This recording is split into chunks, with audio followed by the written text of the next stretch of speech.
6-9 floated in the observation chamber of Station Alpha 7, watching the blue and green planet spin slowly below. The station hung in empty space like a metal seed, far enough from the planet to stay safe but close enough to see everything that happened on the surface. 3 of 6-9's 4 eyes tracked the movement of ships around the planet while the 4th eye read data on a glowing screen. This was supposed to be an easy job. The Galactic Council needed someone to watch 2 young species fight over a planet called Kepler 442b. The winner would get a chance to join the big family of space-traveling peoples. The loser would have to wait another 1,000 years to try again. 6-9 had done this kind of work many times before. Usually the fights were short and simple.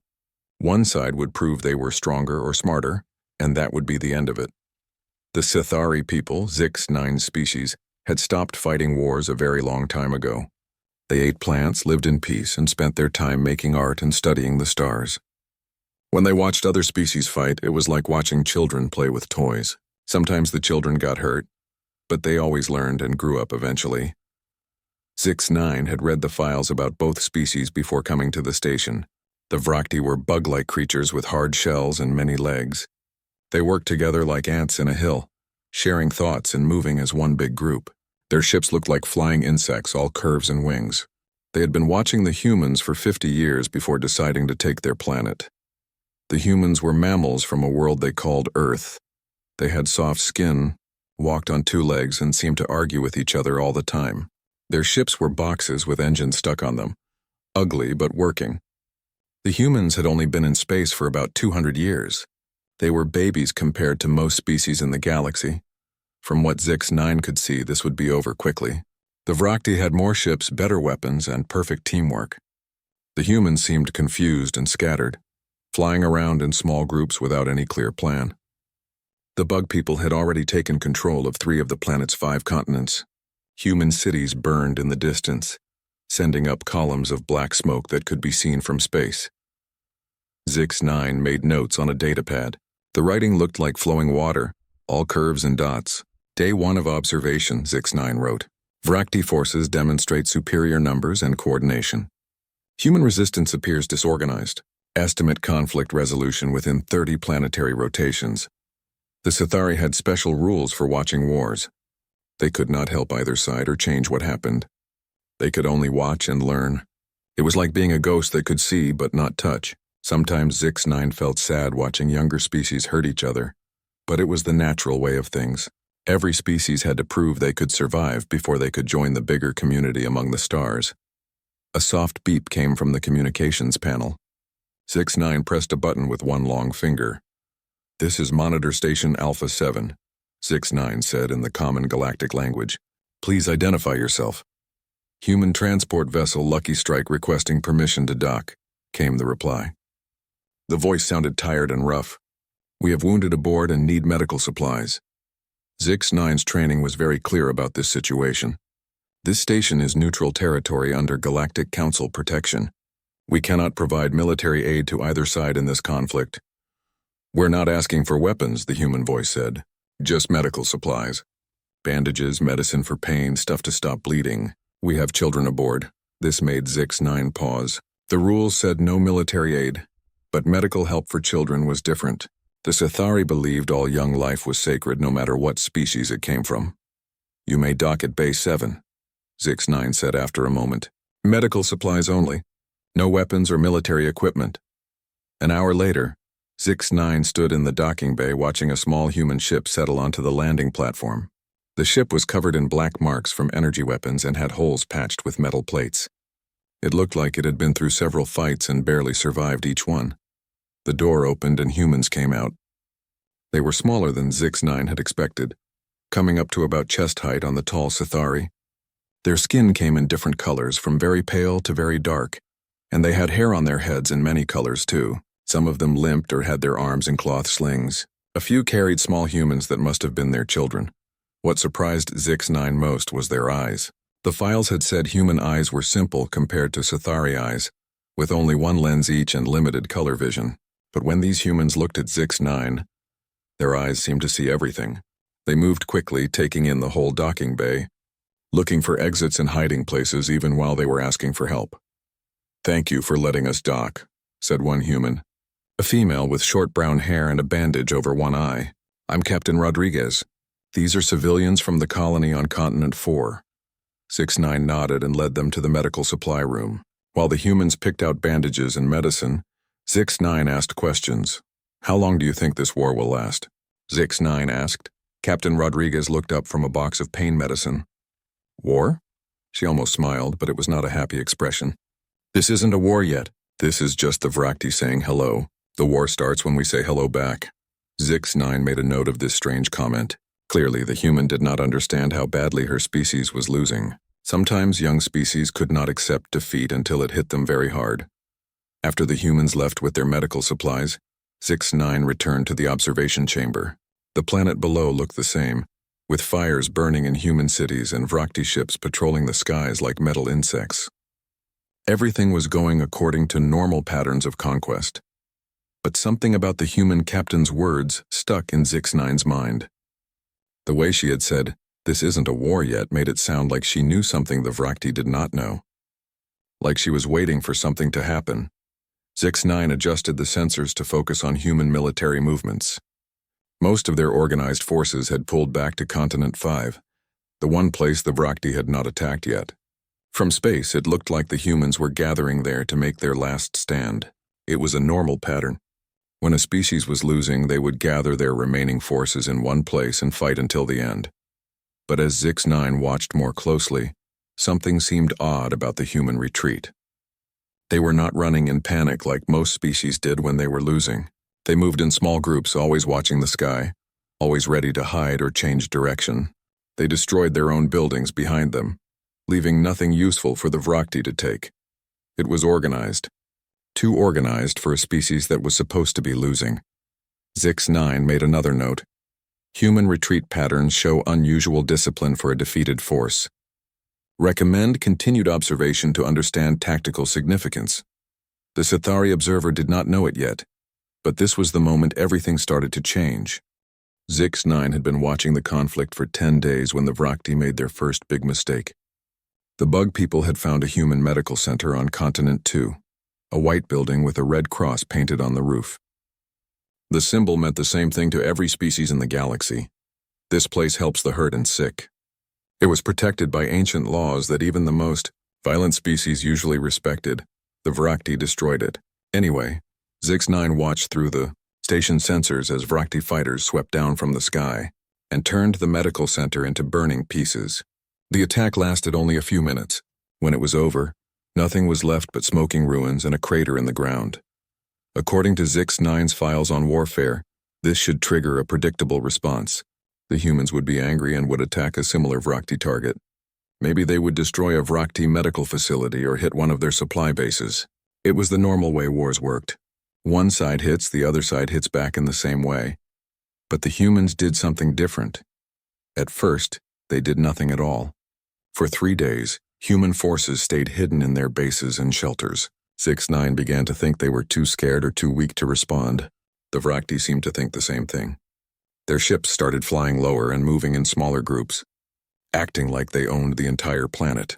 Then the humans started to fight back, but not in any way 6-9 had ever seen before. It started small. A Vrakti patrol ship would fly over a human city and suddenly lose power, crashing into the ground for no clear reason. When other Vrakti ships came to investigate, they would find the crashed ship completely taken apart, every useful piece gone. The Vrakti crew would be missing. Then human voices started coming over Vrakti communication channels, but they were not threats or demands to surrender. They were sounds that made no sense. Sometimes it was laughter, high and sharp like broken glass. Sometimes it was music, slow and sad like a funeral song. Sometimes it was just breathing, deep and steady, like something big was sleeping and might wake up at any moment. The Vrakti tried to block these transmissions, but they kept coming through. Their hive-mind communication started getting confused. Orders got mixed up. Ships went to the wrong places or attacked their own forces by accident. 6-9 watched all of this with growing confusion. The human response did not match any pattern in the Galactic Warfare database. Most species fought by attacking military targets with military weapons. They tried to destroy the enemy's ability to fight while protecting their own forces and civilians. But the humans seemed to be doing something else entirely. They were making the Vrakti afraid. Fear was not something Zix-9 understood very well. The Sithari had evolved past such primitive emotions millions of years ago. When they felt danger, they simply moved away from it or found a peaceful solution. But fear was different. Fear made other species act in ways that did not make sense, made them do things that hurt themselves just to escape whatever scared them. The humans seemed to understand fear very well. On day 15, a group of human soldiers appeared on the sensors. They were moving through the ruins of a city on Continent 3, where the Vrakti had set up a major base. Zix-9 expected to see them attack the base with weapons or explosives. Instead, they did something much stranger. They started leaving things behind, small objects placed carefully where Vrakti patrols would find them. Sometimes it was a piece of human clothing, torn and bloody. Sometimes it was a weapon, but broken in a specific way that made it look like it had been used in a fight. Sometimes it was just marks on walls, symbols that looked like they meant something important but were impossible to understand. The Vrakti found these objects and became very agitated. Their communications filled with confused chatter. They started moving in larger groups, afraid to send small patrols. They set up more lights around their base and posted more guards.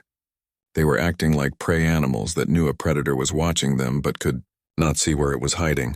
But the strangest thing was how the humans themselves were changing. Zix-9 had been recording human communications since the war began. At first, their voices had sounded normal for a mammal species, higher when they were excited, lower when they were calm. They used words to share information and give orders just like any civilized species would. Now their voices were different, flatter, colder. They used fewer words and longer silences. When they did speak, they said things that did not make sense to Zix-9. Package delivered to Grid 77. One human voice would say, "Confirmed. Seeds are planted," another would reply, "Time to harvest? Soon." Zix-9 tried to understand what packages and seeds and harvesting had to do with warfare, but could not find any military meaning in these words. It was like the humans were speaking in a code that was not really a code, using normal words to mean something completely different. The Sithari observer decided to focus the sensors on individual human soldiers to see what they were actually doing. What Zix-9 saw made no sense at all. A small group of humans was moving through the ruins of what had once been a shopping area. They moved very slowly, stopping often to listen and look around. They were not carrying the usual weapons that humans used. Instead, they had simple tools, knives, rope, small metal objects that looked like they had been made from pieces of broken machines. One of the humans found a piece of Vrakti equipment, some kind of communication device that had been damaged and left behind. Instead of taking it or destroying it, the human did something to it, working on it with small tools for several minutes. When the human was done, the device looked exactly the same as before. Later that day, a Vrakti patrol found the same device. When they tried to use it, it worked normally at first. But after a few minutes, it started making a sound. Not loud, just a soft clicking noise that got faster and faster until it sounded like insects scurrying across metal. The Vrakti soldier holding it threw the device away and started making distressed noises. Soon, other Vrakti in the patrol were hearing the same clicking sounds, but now they seemed to be coming from inside their own heads. The patrol abandoned their mission and flew back to their base, all of them agitated and confused. Zix-9 realized that the humans had somehow turned a simple communication device into a weapon that attacked the mind instead of the body. But how they had done it, and how they had known exactly what kind of sound would disturb the Vrakti nervous system, was a complete mystery. The human tactics were getting more complex every day.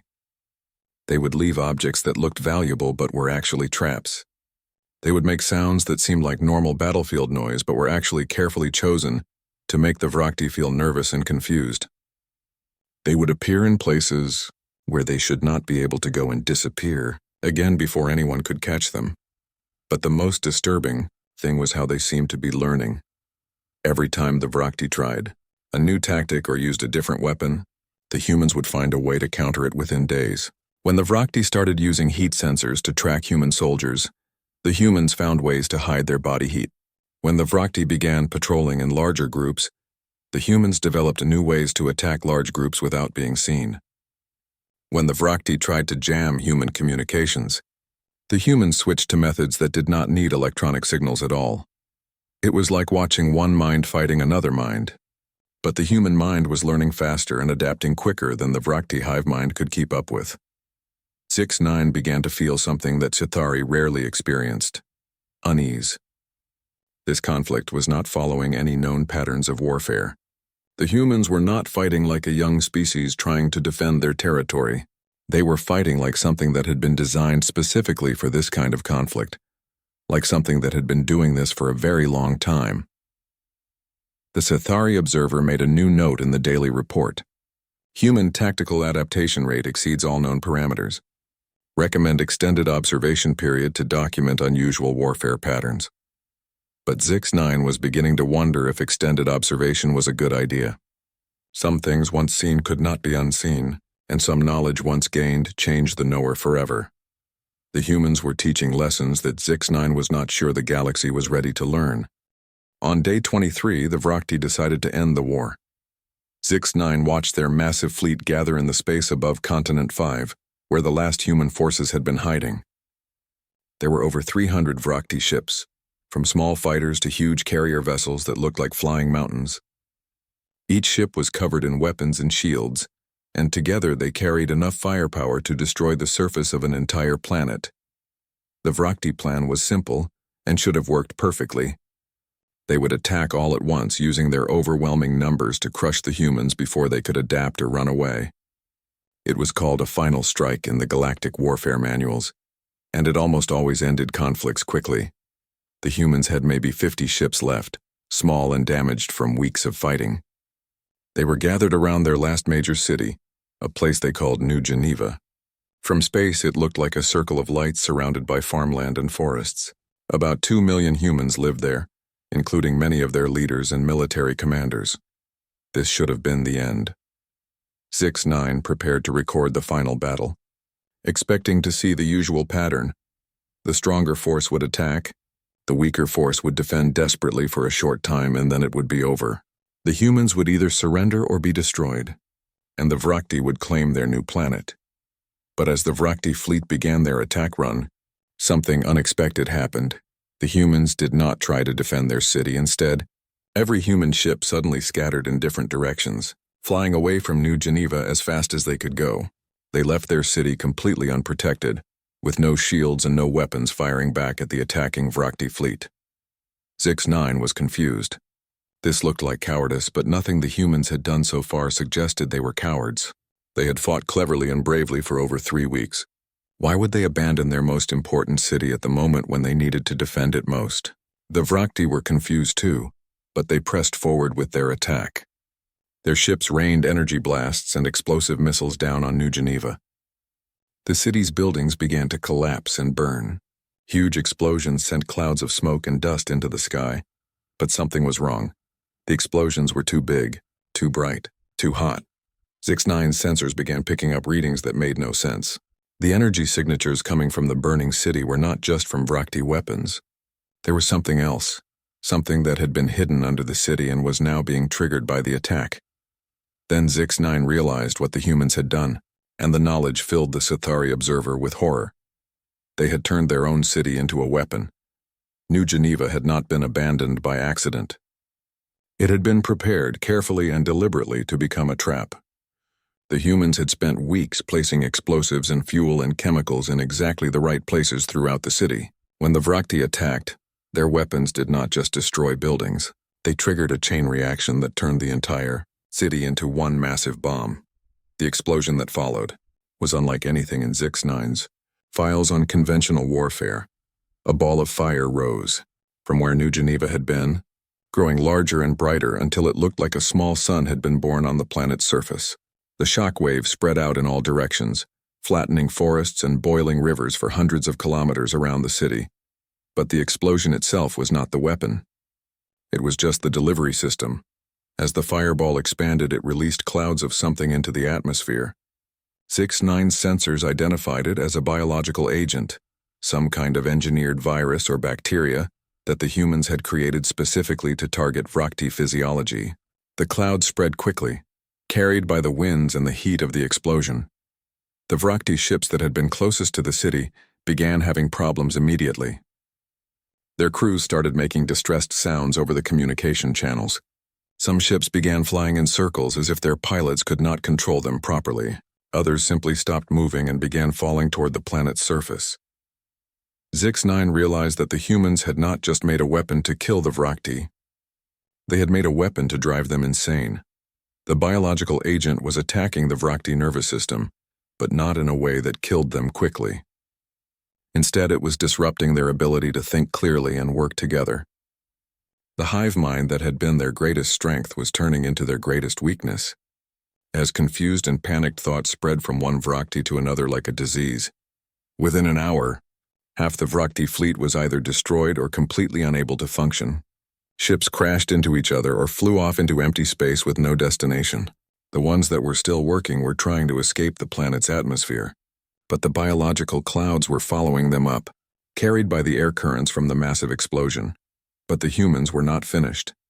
As the Vrakti fleet struggled with the effects of the biological weapon, human ships began appearing again. Not the damaged vessels that had fled from the city, but new ships that looked different from anything the humans had used before. They were smaller and faster, painted black so they were hard to see against the darkness of space. These new ships moved like hunters stalking wounded prey. They did not attack the Vrakti ships directly. Instead, they followed them, staying just out of weapons range, waiting for the biological agent to do its work.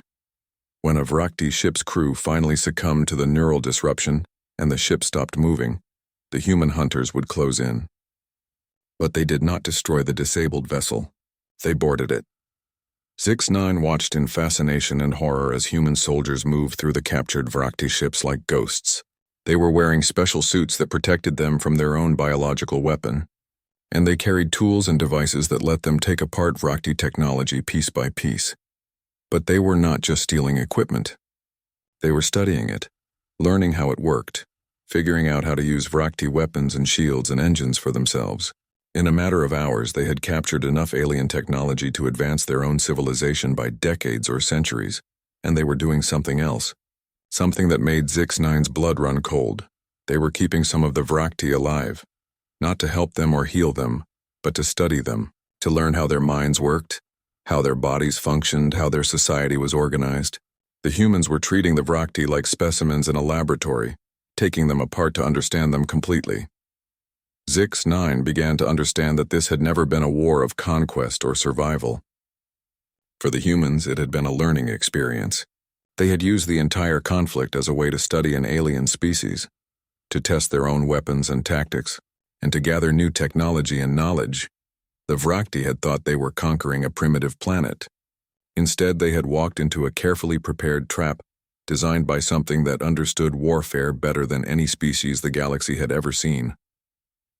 By the end of the day, the Vrakti fleet was completely destroyed or captured. Those few ships that managed to escape the planet were carrying crews that were still affected by the biological weapon, spreading the neural disruption back to other Vrakti worlds. But the most terrifying thing was how the humans behaved after their victory. There was no celebration, no cheering or victory speeches.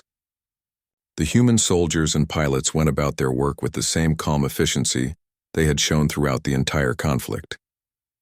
They collected the wreckage, studied the captured technology, and filed reports in voices that showed no emotion at all. It was like they had expected this outcome from the very beginning. Like the whole war had been just another day at work for them.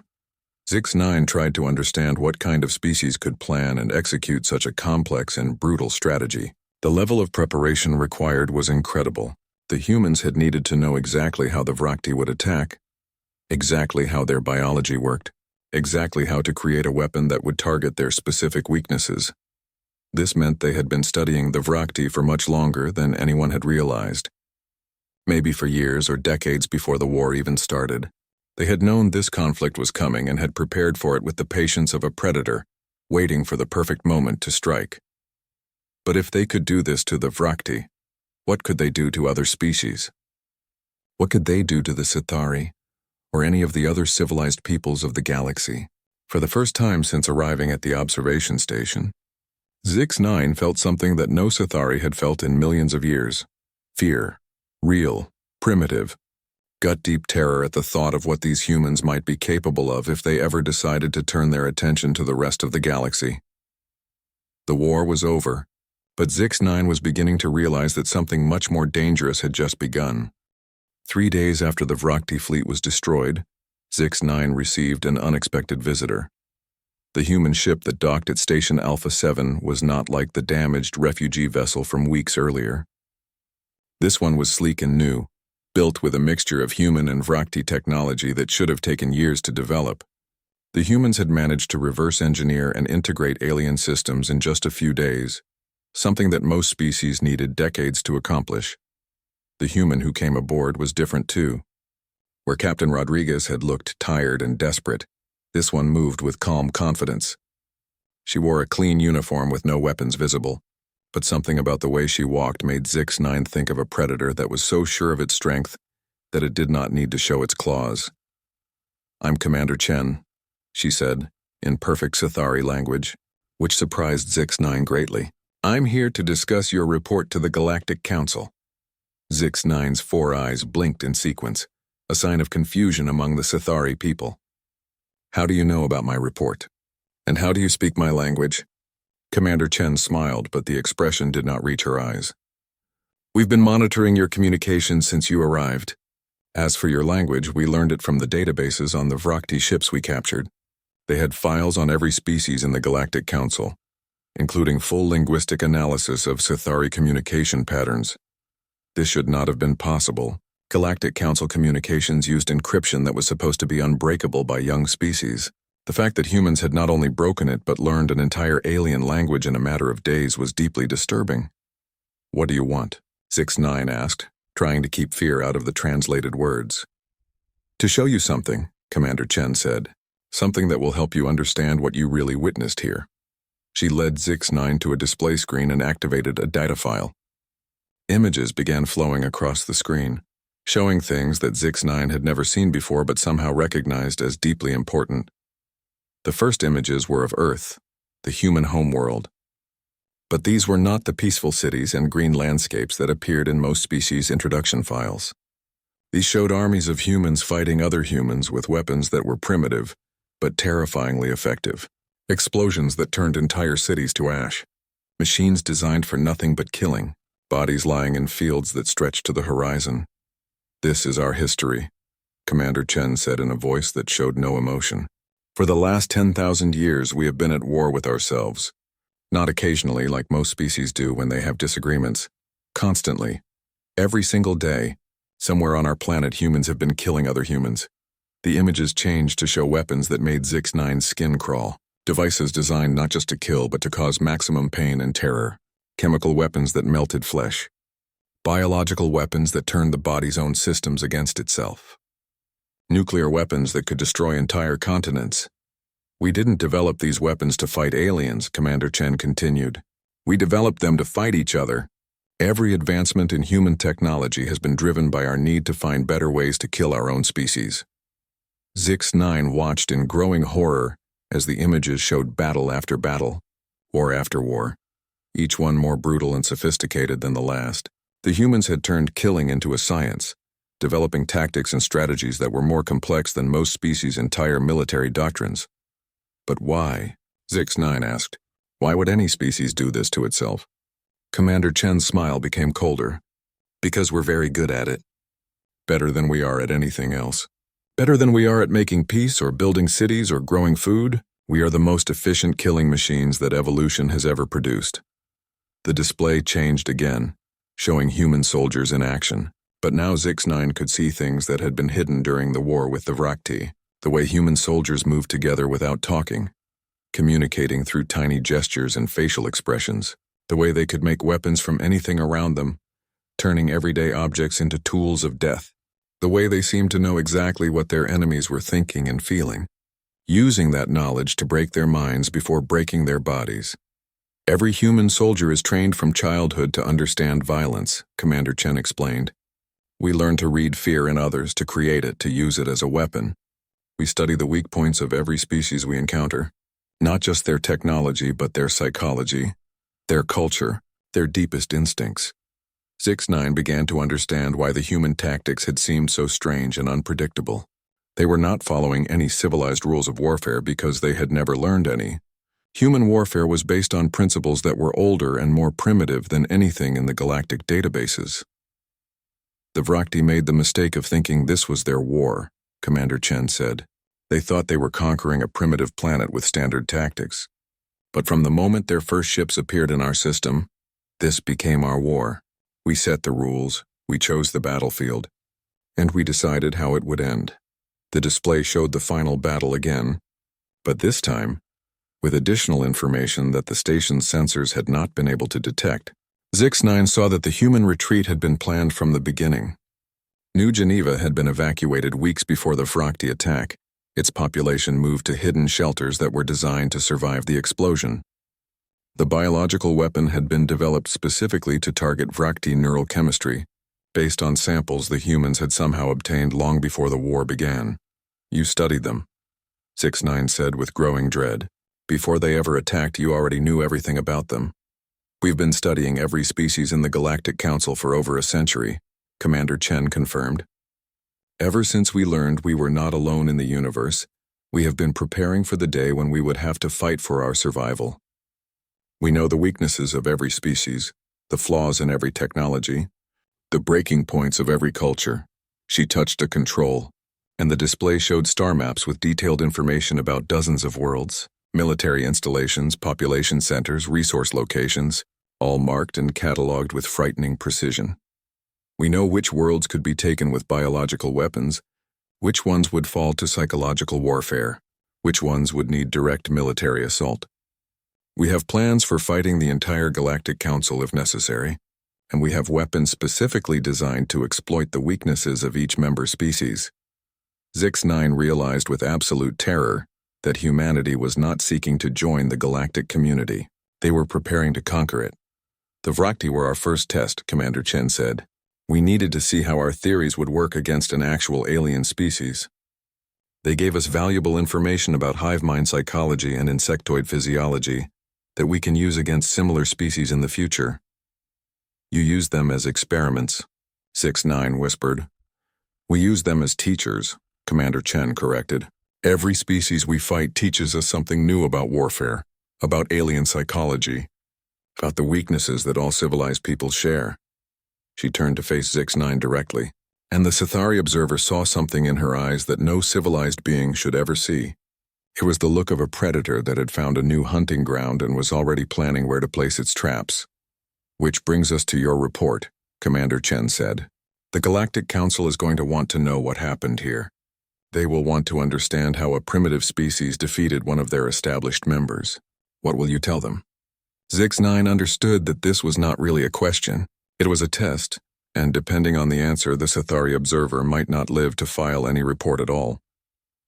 I will tell them the truth, Zix-9 said carefully, that humanity defeated the Vrakti through superior tactics and adaptation. That's not the whole truth, Commander Chen said. The whole truth is that we are not a species seeking membership in your galactic community. We are a species that has spent millennia perfecting the art of war, and we see the galaxy as our next battlefield. She moved closer, and Zix-9 could smell something on her that raised every primitive alarm in the Sithari brain. It was the scent of a carnivore, a killer, something that had evolved to hunt and eat other living things. But perhaps, Commander Chen said softly, that truth does not need to be shared just yet.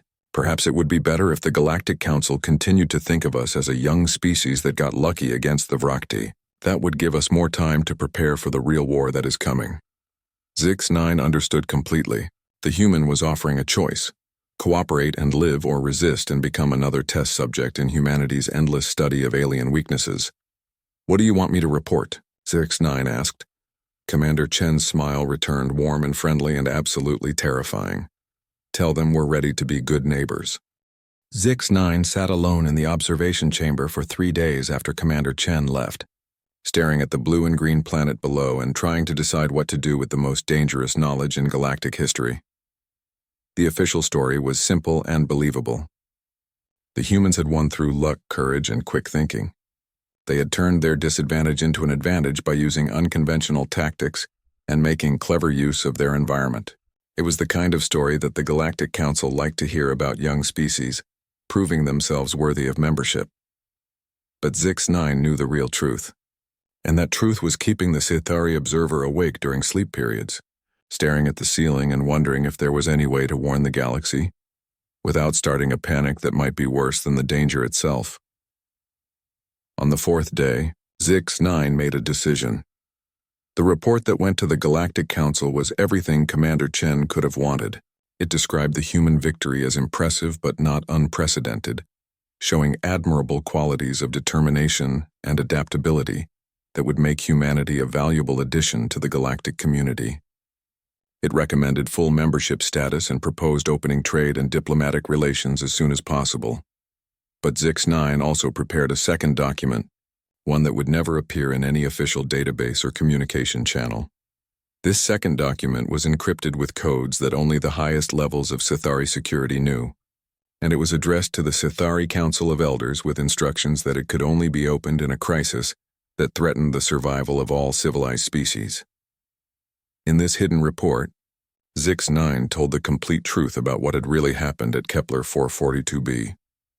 The document explained that humanity was not a typical developing species. They were something that had never existed before in galactic history. A species that had evolved specifically for warfare, that had spent thousands of years turning killing into an art form, that saw other species not as potential friends but as future conquests. Zix-9 included everything: the evidence of long-term preparation, the sophisticated psychological warfare, the biological weapons designed specifically to target alien physiology, the casual way the humans had turned their own city into a trap, and most importantly, Commander Chen's revelation that they had detailed plans for fighting every species in the Galactic Council. But the hardest part of the secret report was the conclusion, because Zix-9 had to admit something that no Sithari had ever said before: that peace might not be possible with another intelligent species. They do not fight for territory, resources, or survival, Zix-9 wrote. They fight because they are better at fighting than they are at anything else. War is not something they do when they have no other choice, or is what they are. The Sithari observer struggled to find words to describe what this meant for the galaxy. Every species that had achieved space travel had done so by learning to control their violent instincts, by choosing cooperation over competition, by finding ways to resolve conflicts without destroying each other. The humans had done the opposite. They had achieved space travel by becoming more efficient killers. Recommendation, Zix-9 finally wrote: quarantine of the human home system until the Galactic Council can develop effective countermeasures. Under no circumstances should humanity be allowed access to other inhabited worlds or advanced technology. But even as Zix-9 typed these words, the Sithari observer knew they were probably meaningless. If the humans were half as dangerous as Commander Chen had suggested, then any quarantine would only delay the inevitable.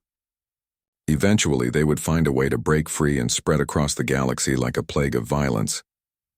The secret report included one final section, the part that Zix-9 hoped would never be needed but feared would be essential: a detailed analysis of human weaknesses and potential strategies for fighting them. It was not much. Humans seemed to have fewer physical vulnerabilities than most species, and their psychological profiles suggested they were resistant to most forms of mental warfare. Their society was chaotic and argumentative, but that seemed to make them stronger rather than weaker, as if constant conflict had trained them to adapt to any situation. But there was one thing that might work: their attachment to their own young. Zix-9 had noticed during the evacuation of New Geneva that humans showed extreme protective instincts toward their children, stronger than any species except the Ithak swarm mothers. If it ever became necessary to fight humanity, targeting their breeding populations might be the only way to force them to surrender. Writing this recommendation made Zix-9 feel sick, because it meant suggesting tactics that were as brutal and ruthless as anything the humans themselves had used. But if the choice was between adopting human methods and watching the entire galaxy fall to human conquest, then perhaps there was no real choice at all. The official report was transmitted to the Galactic Council with all proper protocols and documentation. Within days, Zix-9 received confirmation that humanity had been approved for provisional membership, with full diplomatic relations to begin immediately. The secret report was sealed in the most secure archives on the Sithari homeworld, where it would wait until the day when its terrible knowledge might be needed to save civilization itself.